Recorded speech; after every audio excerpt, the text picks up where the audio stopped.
So, I started playing Sekiro Shadows Die Twice a few weeks ago, and when I came across my first enemy, the game showed me this little window explaining the death blow mechanic, after which it presented me with an unsuspecting enemy who had his back turned towards me. As I approached, I noticed a big red indicator appearing and the game suggesting I press the attack button. Doing so suddenly caused my character to pull out his sword and finish off the enemy in a satisfying way. The combination of the indicator followed by the loud death blow sound really caused this moment to etch itself into my brain, giving me that sweet dopamine hit we all look for when playing video games.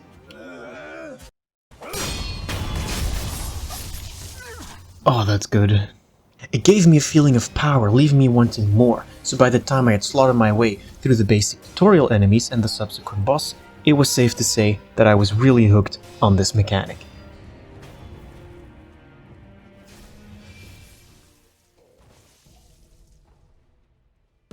Hi, I'm ClayPit, and I recently finished my studies in applied psychology. Over the years, I've learned things ranging from pathological personality traits to mental disorders and counseling techniques. What always stuck with me the most, however, was how psychology could explain or at least help us understand how we as humans think, feel, and behave in our everyday lives. Questions like, how do we learn things, and what makes us forget? Why do we feel insecure about things? And why the hell do we smile like this when we cross someone on the street? I'm definitely no expert, but over the years I've picked up a thing or two about psychology that I personally found extremely awesome and I would love to share with others. Now, I honestly don't know what all the videos that I'm gonna make are gonna be about, or if I'm gonna even make more videos, if I could please stop procrastinating. But I always knew that I wanted to do something with YouTube, and I got a lot of time right now, so I'll be damned if I don't at least give it a shot, right? In this video, I'm going to try and explain the basics of conditioning, and given that I'm a gamer myself, I will also be using a lot of games to help illustrate what I'm saying. The focus for today will be conditioning and how we learn, but also how games use these principles to teach the player new things. Alright? Hopefully, by the end of this video, I will be able to at least inform some of you. So if all of this sounds great, let's get started.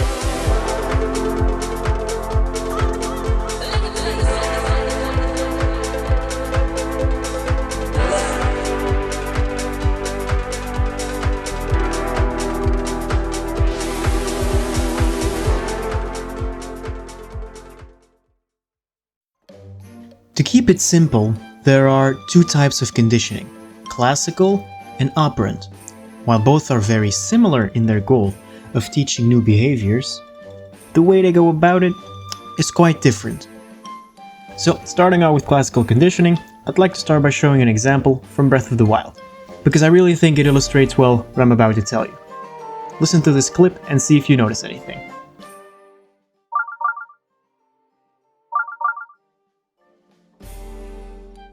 Did that sound familiar to some of you? Did that ring a bell? Huh? No? Okay, well, anyway, this is a passive sound the game uses to indicate when you are near a shrine. It's an important type of location in the game, so looking for and seeing one of those shrines is kind of a big deal. But why did I show you this example? Well, it all has to do with this guy, Ivan Pavlov, or Ivan Pavlov for the Americans. This guy is seen as probably the discoverer of classical conditioning, and perhaps one of the first names a teacher might have dropped when talking about psychology. So most of you are probably already familiar with his story, but for those who aren't, let me give you a quick recap. Pavlov was a Russian researcher during the 1800s. He was doing research on the digestive system of dogs. What he did was externalize the saliva glands of the dogs so he could collect and measure the spit production in different conditions. What he noticed, however, was that the vial started filling up before the dogs had even received their food. As if the mere anticipation, remember that word, caused them to salivate. He later transformed the experiment where he would ring a bell right before giving the dogs their food. What he noticed was that after a time he could simply ring the bell and the dogs would already start to salivate in the anticipation, hey look, there's that word again, of receiving their food. Essentially, one of the most important discoveries, which served as the foundation for many learning theories and therapy forms, was found by accident. How fun is that? Coming back to our example from Breath of the Wild, this is exactly the same thing that's happening here. Let's make the comparison. In classical conditioning, we start out with a conditioned stimulus. This is something that is already predetermined and has an expected response. This response then gets the very appropriate name, conditioned response. In the example of the dogs, the conditioned stimulus would then be the food, and the conditioned response would be them starting to salivate, because biologically speaking, it is advantageous to salivate in advance so that your food can digest more easily. What then happens is the introduction of a neutral stimulus. This is something that inherently has nothing to do with the response or the stimulus itself. In the case of Pavlov, this was the bell, because the bell has nothing to do inherently with food. Then it is simply a matter of presenting both the bell and the food at the same time to then make the link towards the conditioned response. So now you can simply ring the bell to make the dog salivate because they anticipate that the bell also means that they will be getting food. And in Breath of the Wild, the conditioned stimulus would be you looking for and finally spotting one of those shrines. The conditioned response is then probably the happiness or satisfaction you find from actually seeing one. Now it is just a matter of playing the sound when a player is near a shrine. And if you've played Breath of the Wild, you probably know that once you hear that beep, you drop everything to go and find the damn thing. But god, does it get annoying after a while. Okay, great, now that we understand the basics of how the initial learning process happens, now let's look at the continuation of it. Now, what do you think would happen if Pavlov would continue to ring the bell without giving the food? Dogs are pretty smart. They would figure out that the bell would no longer mean food, and thus the conditioning process would reverse itself. This is called extinction. This is when the conditioned stimulus no longer evokes that same response, so the dogs have picked up on the fact that the bell no longer gives them food. Oh, sorry little fella. Anyway, what do you think would happen if you would start the conditioning again? What if you would start ringing the bell again when giving them food? Well, what would happen is the dogs would relearn that the bell meant food much quicker than it initially took them. This phenomenon is called spontaneous reacquisition, and happens because the dogs remember that the bell once meant food and thus quickly pick up on that old pattern and quickly start to realize that the bell again means food. Examples like this exist everywhere in our everyday lives. Think about school bells at the end of the day, the sound of your phone ringing, or maybe feeling nauseous when thinking about a certain food that once made you sick. All of these are inherently neutral things, but through our experience we have learned to link them to certain expectations about the world and how we interact with it.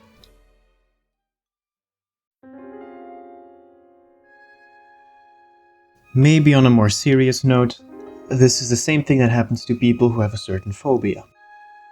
Not just from a certain situation or thing, but from fear itself. Think about someone who was bitten by a dog as a child, or is afraid of being trapped in an elevator. The reason these phobias form are partly due to a conditioning process, quite similar to the classical conditioning that we just saw. Let's look at cynophobia, or the fear of dogs. In modern behavioral therapy, we have taken the conditioned stimulus and have replaced it with the word trigger, or antecedent. This trigger then leads to a response. In the case of cynophobia, this would be running away. Now, this response is oftentimes fueled by an earlier trauma or expectation that will happen. This could be the fear of the dog chasing or even biting you. Now, the reason we speak of a phobia and not just a logical fear is that in this case, we're not talking about the fear of the dog itself, but the fear of fear.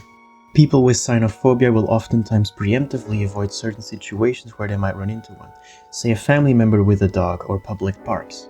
People with this fear no longer run away from the dogs themselves, but from the feeling itself. And because they know how bad the feeling can get, they do everything they can to avoid it altogether. Not to mention the feelings of shame or regret that they're missing out on all these situations. And because they no longer interact with any dogs, the idea that they are dangerous can no longer be corrected, and thus a downward spiral of avoidance occurs. Whoa, okay, that got kinda serious, so I'm sorry for that, but I did feel like it was important to also talk about this side of conditioning. But with that being said, let's move on to our second type of conditioning.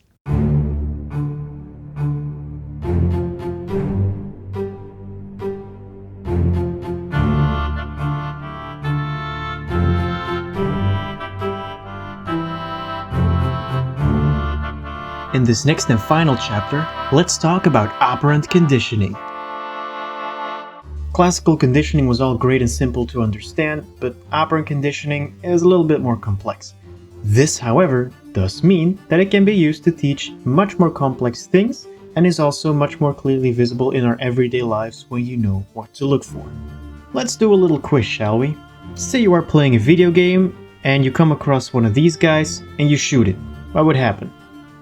What about this guy? What would happen if you would shoot this? Maybe these guys? Well, the correct answer is that the thing would fucking explode. Now, what is the link between operant conditioning and exploding barrels?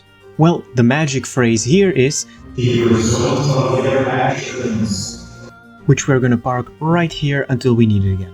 Let's return back to our classroom and explore the history of operant conditioning.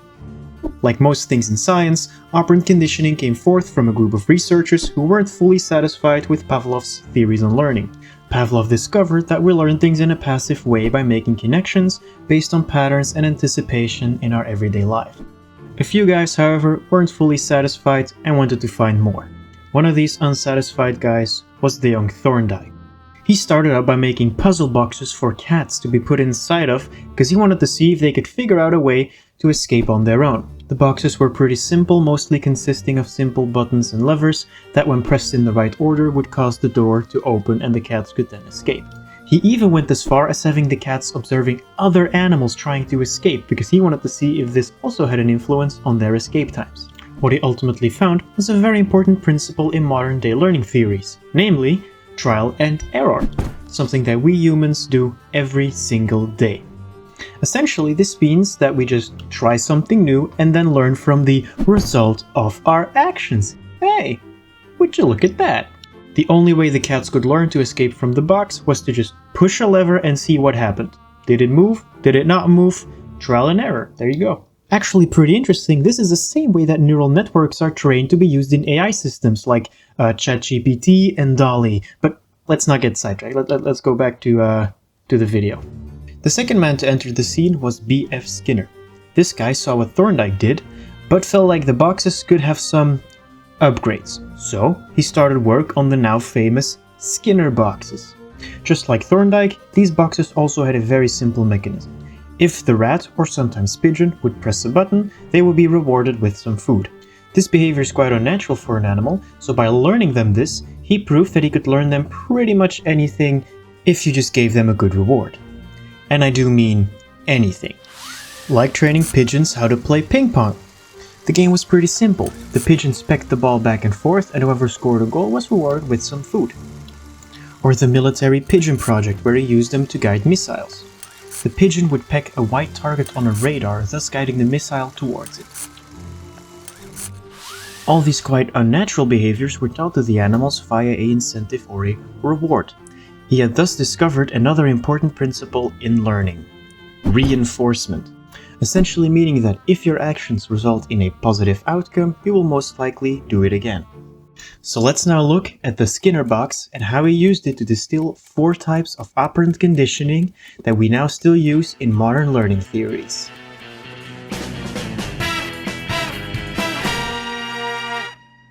So how did the Skinner box work exactly? The main mechanism of the box was the food dispenser once the little lever was pushed. Now Skinner added a quite clever little thing to the box to make it a bit more interesting for the rat. The first one being is 2 little lights. When the light was green, the rat was free to press the button whenever he felt like it. But when it turned red, now the button resulted in a shock, which was delivered via the metal grate that you can see on the floor of the box. This way the rat was rewarded for good behavior during a green light, but punished for bad behavior during a red light. Lastly, he also experimented with audio cues. He played a little beep through the speaker followed by a shock a few seconds after. The only way the rat could avoid the shock is by holding down the button as the shock was administered, which would turn the circuit off, meaning the rat could avoid being shocked. The 4 types of operant conditioning to be boiled down from this are positive punishment, positive reinforcement, negative punishment, and negative reinforcement. In this system, positive refers to adding something, and negative refers to taking something away. When we talk about reinforcement, we mean a certain reward that is given to encourage a certain behavior, and when we talk about punishment, we mean something to discourage a certain type of behavior. Let's look at each of them individually, and I'll give you some examples to make it a bit more clear. First, we'll look at positive reinforcement. This is what Skinner initially discovered and happened when an action is followed by a reward, thus making it appealing to do that action again. Pressing a button for food, but also getting candy from a vending machine or giving your dog a treat when he successfully performs his little trick. Games use this one all the time and is probably the reason they are as addictive as they are. Think about getting XP as a reward or audio feedback when performing certain actions. Or just completely demolishing your enemy in a satisfying way.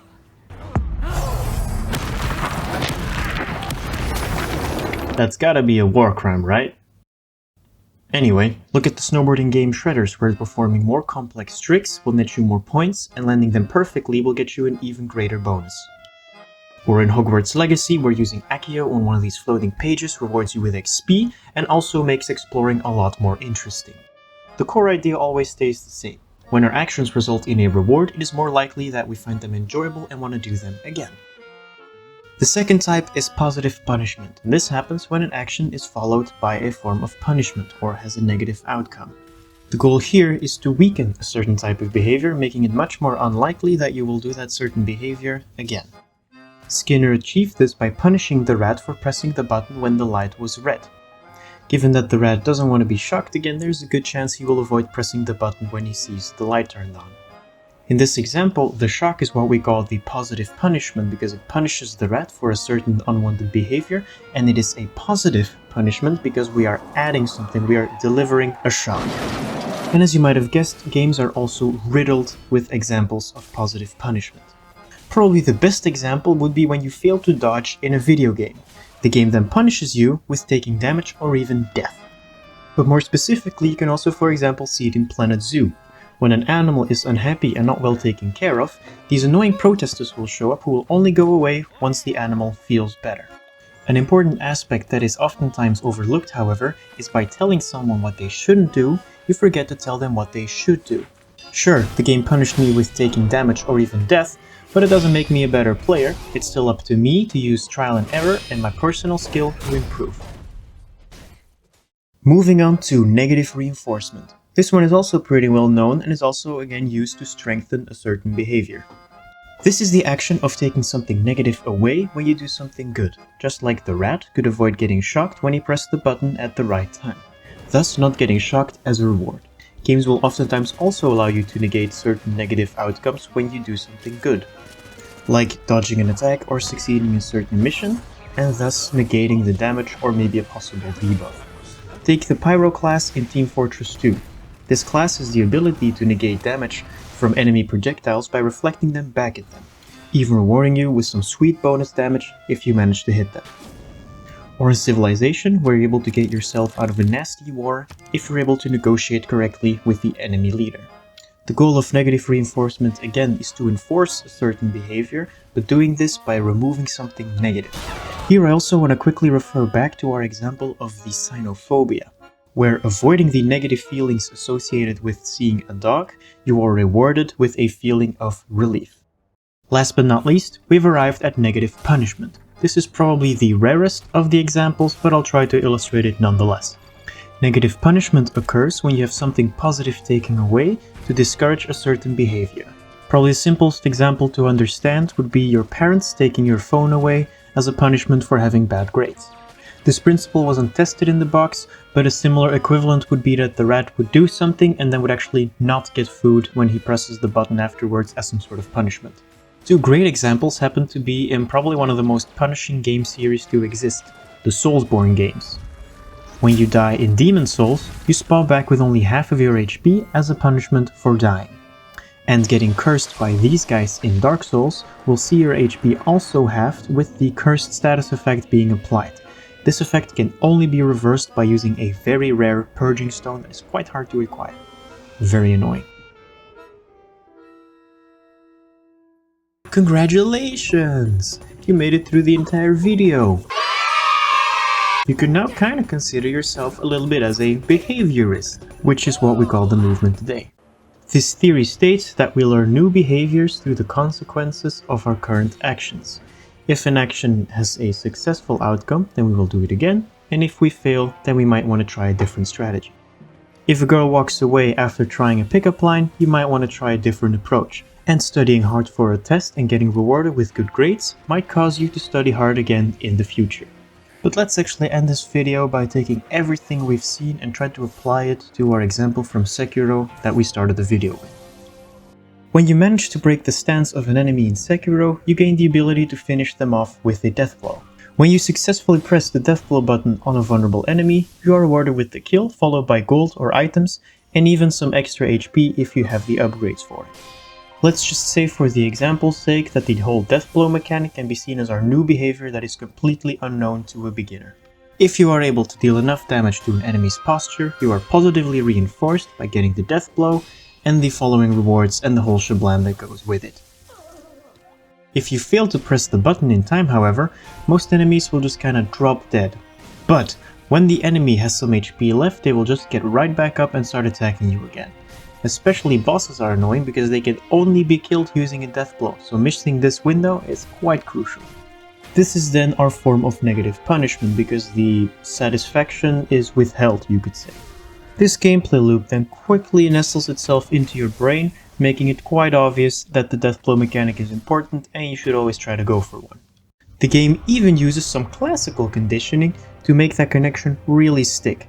You are shown a big red indicator and a very satisfying loud kill sound when you manage to press the button successfully. These are neutral stimuli that help as an extra form of conditioning or subconscious reward. What's very cool in Sekiro is that they early on established the importance of the mechanic and then continue to build upon it further and further as the game goes. And oh yeah, death blows can also be performed as a stealth kill from behind or out of the air. If you manage to backstab an enemy either via stealth kill or in the middle of a fight, the game even has some more late game upgrades that make the mechanic even more fleshed out. There is this mist bomb that allows you to go undetected and sneak away. You gain the ability to mind control an enemy, now having him fight for you during a battle. And a sick sword upgrade that is the wet dream of any anime fan. It's pretty clear that the developers really want you to use this mechanic and constantly use these conditioning principles to make it very important in the player's mind. But eventually the game reaches a climax when you finally kill one of those big snakes that has been pestering you all game long, and you finish it off in a sweet way that, as you guessed it, uses the death blow mechanic.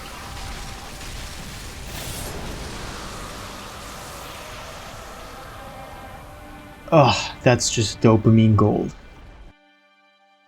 Alright, that was it for me.